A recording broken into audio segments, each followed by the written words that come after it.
everybody, I'm Sherry, mother-daughter Stampin.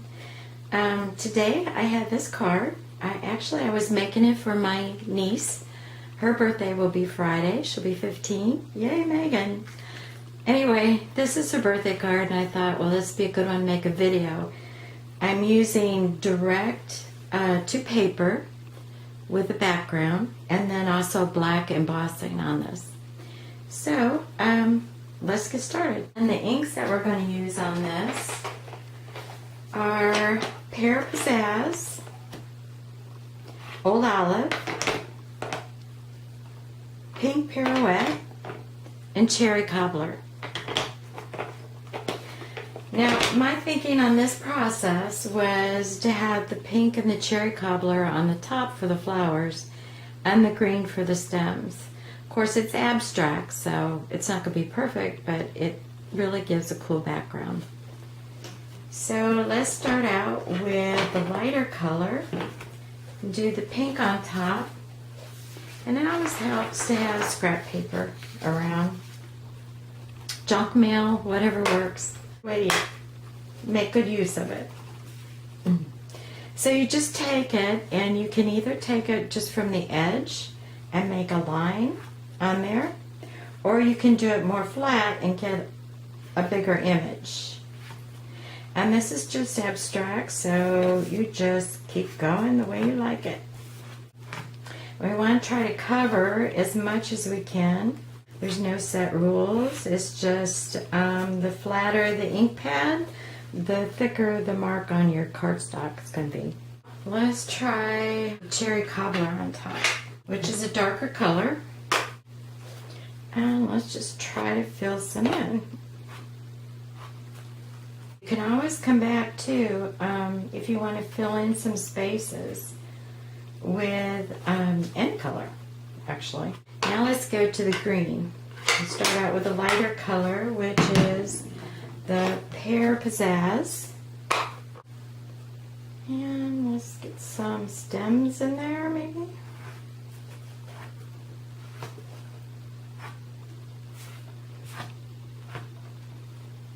And just have fun with it, and don't worry about getting it perfect. There is no perfect.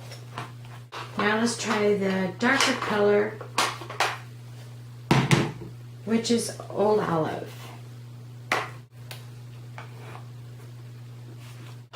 Okay, now I think I'm going to come back with the Pear Pizzazz, fill in a little spaces here.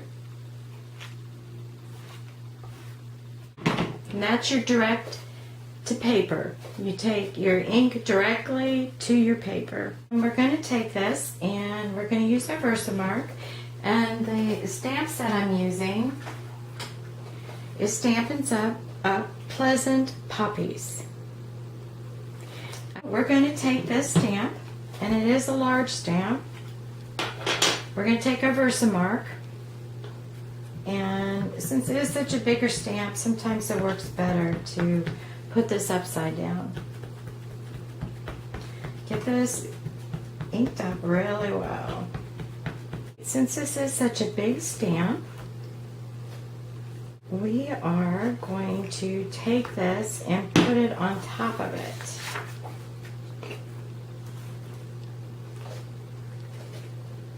So let's place this on here like so.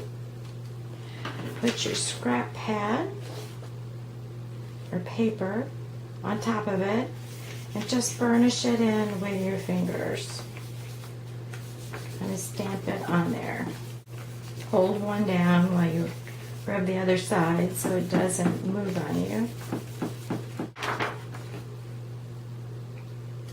Take this off. Now you're not going to be able to see it yet, I don't think. Maybe you can a little bit on the camera, but when we put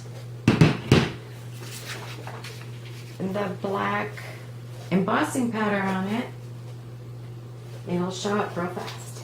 I'm using scrap paper because it's so much easier to get it back in your container. Just going to put black all over here.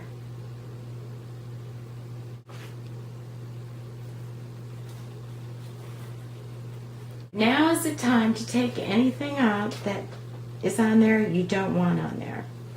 Once you heat this with the heat gun, you can't take it off. This right here is the little specks that stayed on there. Let's brush them all off. Whatever we don't want on there, let's brush them off. And this you can just make like a funnel and put it back in the bottle. So, we're going to use the heat gun, and the magic starts to happen.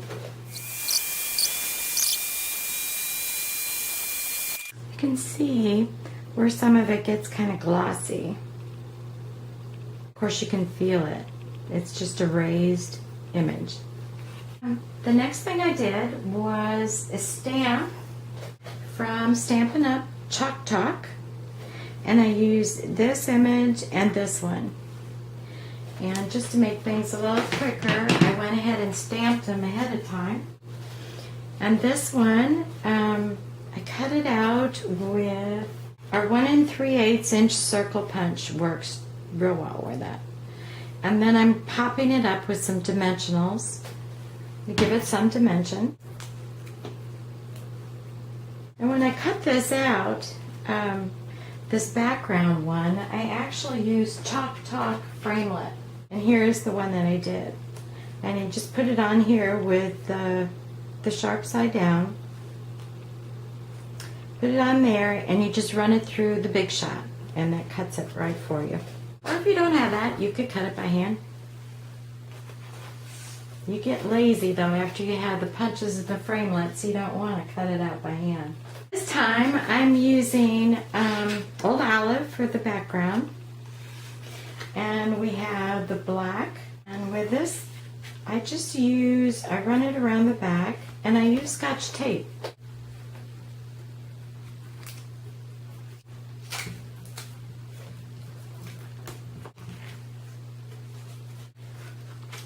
Now, I also put some dimensionals on the back of this, but I did double dimensionals up here because you're going through the thickness of the ribbon to your card instead of directly to the card. So what I did, I put 3 along the middle.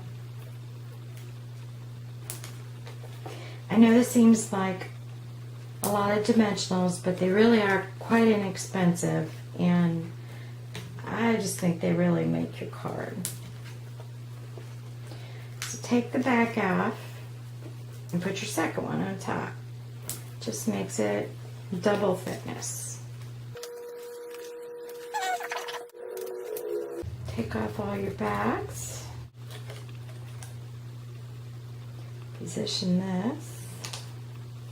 Now, let's glue this to your black. Alright. You can use liquid glue, any kind you prefer to use. Glue this to the, actually, let me do this so I can see it better. Just center that on the black. Just kind of works like a frame on there. And then let's do the same thing on this. And there you go. And then there's one other finishing touch. I just took our basic pearls, the large ones. A lot of times it's easier if you take it with your scissors, get it on the end of there, and place it. We also have rhinestones, but I thought this card, that the big pearl, looked good. Here's the one we made before. So we have 2 of them. I don't know. I like them both. You let me know which one you like. It's a fun technique, an easy and fast background to do. So give it a try. Let me know what you think. Thanks for stopping by. Bye. Happy birthday, Megan.